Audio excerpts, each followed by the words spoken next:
જય શ્રી કૃષ્ણ મિત્રો, કેમ છો? મજામાં ને? આજે આપણે બનાવીશું મસાલા વાળું હળદર વાળું દૂધ. આપણે શિયાળામાં પીવાથી આપણે શરદી ઉધરસ પણ થતા નથી અને આપણે શરદી ઉધરસ થયા હોય તો તે મટી પણ જાય છે અને કફ પણ દૂર કરે છે. એટલું મસ્ત આ દૂધ બને છે. આ દૂધ બનાવવા માટે મેં 1 કપ મોટો આપણે આવે છે તે દૂધ લીધું છે. એકદમ સરસ આપણે તર ઉતારીને લેવાનું છે. આપણે શરદી ઉધરસ હોય તો આપણે ઉપરથી મલાઈ ઉતારીને ત્યારબાદ જ દૂધ બનાવવાનું છે. મલાઈ હશે તો મલાઈથી આપણે કફ થાય છે અને નાના બાળકો હોય તો પણ આપણે આ રીતના મલાઈ ઉતારીને ત્યારબાદ જ દૂધ બનાવીશું. આ દૂધ બનાવવા માટે આપણે 1 કપ દૂધ લીધું છે. તેને આપણે એક વાસણમાં નાખી દેશું. તેમાં આપણે સૂંઠ પાવડર નાખીશું. આપણે હળદર વાળું કરવું છે એટલે સૂંઠ પાવડર નાખીશું. જો તમે સૂંઠ ન ખાતા હો તો આપણે લીલો આદુ આવે છે તે પણ તમે ખમણીને નાખી શકો છો.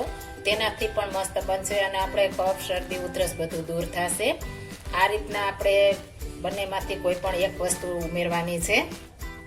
ત્યારબાદ અડધી ચમચી આપણે હળદર પાવડર નાખીશું. આ હળદર પાવડરથી આપણે ઘણા બધા ફાયદા થાય છે. હળદરથી પણ આપણે શરદી કફ ઉધરસ બધું મટી જાય છે. એટલે આ રીતના હળદર પણ આપણે ઉમેરીશું અને આપણે કોઈ પણ હળદર ઘા લાગ્યો હોય, આપણે કોઈ પણ વાગ્યું હોય તો તેમાં આપણે લગાવીશું તો પણ આપણો ઘા દૂર થાય છે. આપણે લોહી નીકળતું પણ બંધ થઈ જાય છે. એટલું કામ આપે છે. ત્યારબાદ આપણે અડધી ચમચીથી થોડા એવા આપણે અજમા નાખીશું.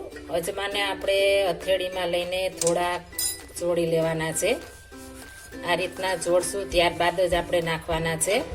આપણે અજમા પણ આપણે પાચન શક્તિ વધારે છે એટલે અજમા પણ આપણે નાખવા જરૂરી છે. અને આપણે જેવું ગળ્યું ખાતા હો એ પ્રમાણે આપણે સાકર નાખીશું. જો તમે ખાંડ ખાતા હો તો ખાંડ પણ નાખી શકો છો. આપણે સાકર નાખી દીધી છે અને હવે આપણે ગેસની ફ્લેમ ચાલુ કરી દઈશું. આપણે ગેસની ફ્લેમ ચાલુ કરી દીધી છે અને એકદમ સરસ આપણે પાકવા દેવાનું છે.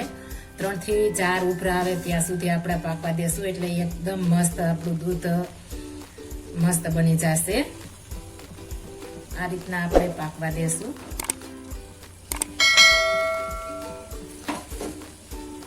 આ રીતના થોડું થોડું હલાવતા જાશું એટલે આપણે બધા સરસ આપણે સુવાદાણા હોય તે દૂધમાં મિક્સ થઈ જાય. મેં ગાયનું દૂધ લીધું છે. જો તમે ગાયનું દૂધ તમારા ઘરમાં ન હોય તો ભેંસનું લઈ શકો છો અને જો નાના બાળકો માટે કરવું હોય તો આપણે ગાયનું લેજો. ગાયના દૂધથી ઘણા બધા આપણે નાના બાળકોને પણ ફાયદા કરે છે. આપણે આ રીતના થોડી વારે હલાવતા રહીશું. આ રીતના આપણે થોડી વાર પકાવીશું.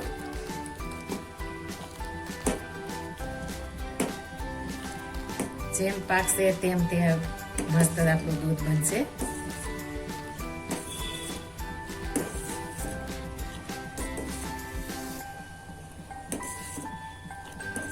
થોડું ઘટ પણ થવા લાગ્યું છે, તમે જોઈ શકો છો.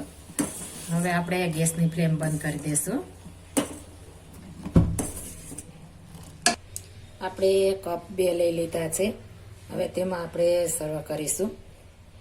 એકદમ સરસ અને એકદમ ફ્લેવરફુલ આપણે આ દૂધ તૈયાર થઈ ગયું છે.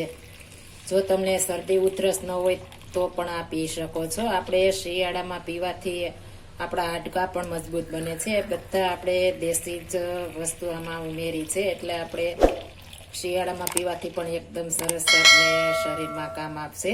એકદમ હેલ્થી એવું આપણું હળદર મસાલાવાળું દૂધ તૈયાર થઈ ગયું છે. તો હવે આપણે સર્વ કરીશું. જો આ મારી રેસીપી પસંદ આવી હોય તો મારી ચેનલ લાઈક, શેર અને સબસ્ક્રાઈબ કરી દેજો. ફરી મળીશું નવી રેસીપી લઈને. જય શ્રી કૃષ્ણ.